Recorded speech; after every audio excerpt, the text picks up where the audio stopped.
PSL 2024 point table पे top करने के बाद भी मुल्तान सुल्तान फाइनल में जाके हार जाती है।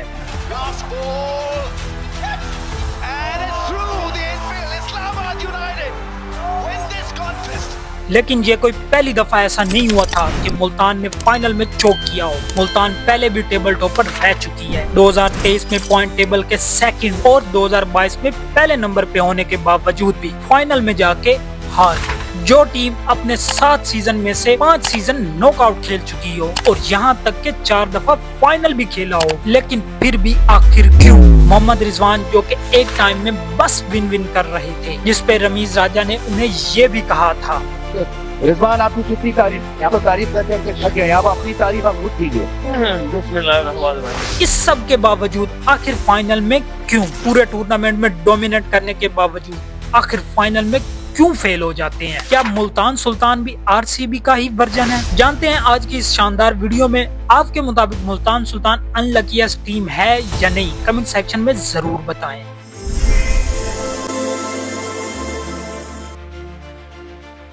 अप्रैल 2017 PSL के सेकंड एडिशन से कुछ दिन पहले chairman PCB Najam Sethi announce करते हैं कि PSL में इस दफा एक और टीम ऐड होगी। बहुत से नामों पे गौर करने के बाद मुल्तान सुल्तान को पिक किया जाता है, जिसके लिए सबसे बड़ी बिड सचिन प्रॉपर्टीज लगाती हैं और वो एज अ टीम ओनर अपने आप को रजिस्टर्ड करवा लेते हैं। लेकिन सिर्फ एक ही सीजन खेलने के बाद जब हर टीम को अपनी एनुअल फी पे करनी थी, तो उसमें सचिन प्रॉपर्टीज फाइनेंशियल क्राइसिस की वजह से नाकाम हो जाते हैं। इसके चलते PCB मुल्तान सुल्तान का कॉन्ट्रैक्ट टर्मिनेट कर देते हैं और न्यू ओनर के लिए बिड लगनी शुरू हो जाती है, जिसमें सबसे बड़ी बिड अली तरीन लगाते हैं और वो एज अ टीम ओनर अपने आप को PSL में रजिस्टर्ड करवा लेते हैं।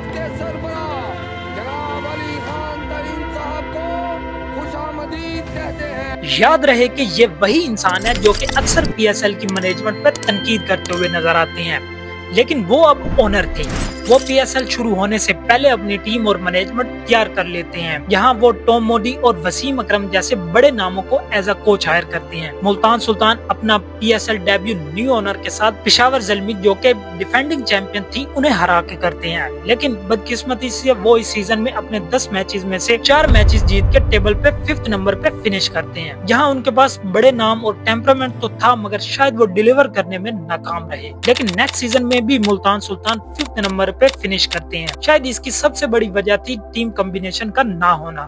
यहाँ पे उनके पास बड़े नाम जेम्स विंस, शाहिद अफरीदी और मोहम्मद इरफान तो थे, मगर इनका इस्तेमाल सही तरह ना कर पाए, जो कि वजह बना टीम के फ्लॉप होने का। इन 2020 मुल्तान सुल्तान नई शुरुआत करने की कोशिश करते हैं, जिसके लिए वो अपने बड़े प्लेयर्स को रिलीज कर देते हैं ताकि एक न्यू कॉम्बिनेशन बना के मैदान में उतरा जाए। तमाम तब्दीलियों में एक बड़ी तब्दीली ये भी थी कि शुएब मलिक को हटा के शान मसूद को कप्तानी दी जाती है। यहाँ तक कि वसीम अकरम जैसे लेजेंड को भी एज अ कोच के ओहदे से फारिग कर दिया जाता है। लेकिन मुल्तान सुल्तान अब न्यू प्लान में बहुत बड़े फैसले लेने वाली थी, जिसमें फास्ट बॉलिंग कोच के लिए एक वुमन क्रिकेटर को रखना हो जिसका अपना इंटरनेशनल करियर सिर्फ 3 मैचेस का है, या फिर एक बेसबॉल प्लेयर को फील्डिंग कोच रखना हो। इस तरह की चेंजेस ने मुल्तान सुल्तान को रिवॉर्ड भी दिया, क्योंकि मुल्तान सुल्तान जो कि 5th नंबर पे फिनिश कर रही थी, वही इस year Multan Sultan point table में टॉप करती है। ये पहला सीजन था जब मुल्तान सुल्तान ने PSL के प्लेऑफ्स के लिए क्वालिफाई किया हो, लेकिन ये खुशी खत्म होने वाली थी, ये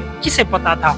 मुल्तान सुल्तान अपने दोनों प्लेऑफ्स हार जाती है और टूर्नामेंट से बाहर हो जाती है। लेकिन ड्राफ्ट में मुल्तान सुल्तान एक ऐसा काम कर जाते हैं जिसके बारे में किसी ने नहीं सोचा था कि वो उन्हें PSL का चैंपियन बना देगा। होता कुछ यूं है कि मुल्तान सुल्तान न्यू कैप्टन तलाश कर रही होती है, वहीं मोहम्मद रिजवान अपने कैरियर के पीक पे जाने लगते हैं। इससे पहले मोहम्मद रिजवान कराची किंग का हिस्सा होते हैं, जिसके साथ उनके ताल्लुकात खराब हो गए थे, क्योंकि उसकी वजह आप खुद देख सकते हैं। टीम कॉम्पोजिशन में अगर वो नहीं आता तो वो नहीं आ सकता। लेकिन इसके बाद मोहम्मद रिजवान मानो एकदम बदल जाते हैं और मोहम्मद रिजवान जिसे कोई जानता नहीं था, उन्हें सुपर मेसी के नाम से लोग पुकारने लगे। मुल्तान सुल्तान उन्हें PSL के ड्राफ्ट में पिक कर लेते हैं और फौरन उन्हें टीम का कैप्टन भी अनाउंस कर देते हैं। मोहम्मद रिजवान के आते मुल्तान सुल्तान बदलना शुरू हो जाती है।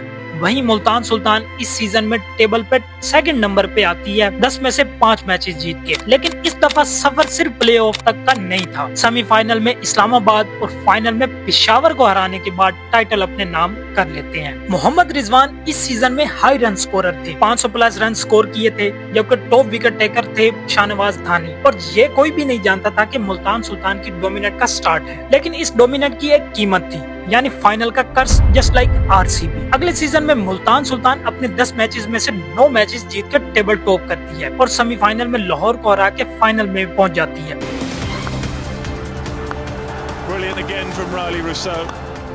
That is a quality shot. इस दफा सभी बिना झिझक के कह रहे थे कि इस दफा भी चैंपियन मुल्तान ही बनेगी, क्योंकि बैटिंग में मोहम्मद रिजवान और रेले रोसो डोमिनेट कर रहे थे, जबकि बॉलिंग में शाहनवाज दानी, अब्बास अफरीदी और एहसानुल्लाह खान डोमिनेट कर रहे थे, जबकि मुल्तान के पास इमरान ताहिर और खुशदिल शाह जैसे इकोनॉमिक स्पिनर भी थे। लेकिन फिर वो हुआ जिसका किसी ने भी नहीं सोचा था, मुल्तान फाइनल में जाके हार जाती है। लेकिन ये तो बस शायद इस कर्ज का आगाज था, जिसके चलते नेक्स्ट सीजन में भी मुल्तान सुल्तान फिर से टेबल में सेकंड नंबर पे क्वालिफाई करती है। मगर इस दफा भी वो हुआ जो किसी ने भी नहीं सोचा था, मुल्तान सुल्तान फिर से फाइनल में हार गई, और वो भी सिर्फ 1 रन से। जबकि इस सीजन में भी मुल्तान सुल्तान बैटिंग और बॉलिंग दोनों साइड पर रैंक कर रही थी। लाहौर, जो कि अब तक मुल्तान सुल्तान को 6 नंबर पे आने से रोकती थी, खुद इस सीट को अपने पास रखती। वही टीम इस दफा फाइनल में उन्हें हरा देती है और ट्रॉफी में सबसे बड़ी रुकावट बन जाती है। लेकिन नेक्स्ट सीजन में लाहौर बुरी तरह फ्लॉप हुई और टेबल पे एंड पे फिनिश किया, जिसके चलते ये रुकावट भी खत्म हो गई। लेकिन रिजल्ट फिर भी न बदल सका। मुल्तान के प्लेयर, जो कि पूरे सीजन में डोमिनेट करते हैं, टॉप रन स्कोरर और साथ में हाईएस्ट विकेट टेकर भी मुल्तान के ही होते हैं, मगर इसके बावजूद फाइनल में इस्लामाबाद से हार जाते हैं। लेकिन मुल्तान हर सीजन में क्लोज मैच हारे हैं। इसका मतलब ये है कि ये चोकर्स तो नहीं है, वो बस अपनी किस्मत से हार जाते हैं। लेकिन फिर भी उन्हें चोकर्स ही कहा जा रहा है। रिजवान सुपरमैसी को ट्रोल किया जा रहा है, जहां तक कि इस दफा PSL 2025 में मुल्तान सुल्तान अपने 7 मैचेस में से 6 हार के टेबल पे एंड पे है। इसी के चलते रिजवान इस दफा तनकीद की सद में है और उन्हें कर्स ऑफ पाकिस्तान क्रिकेट तक भी कहा जा रहा है। या फिर मुल्तान भी IPL की RCB की तरह चोकर्स हैं? क्या मुल्तान भी RCB का PSL वर्जन है, जो कि बड़े नाम होने के बावजूद भी हार जाते हैं? आप सबको क्या लगता है कमेंट सेक्शन में जरूर बताएं। वीडियो अच्छी लगे तो लाइक करना ना भूलें और चैनल को सब्सक्राइब कर दें।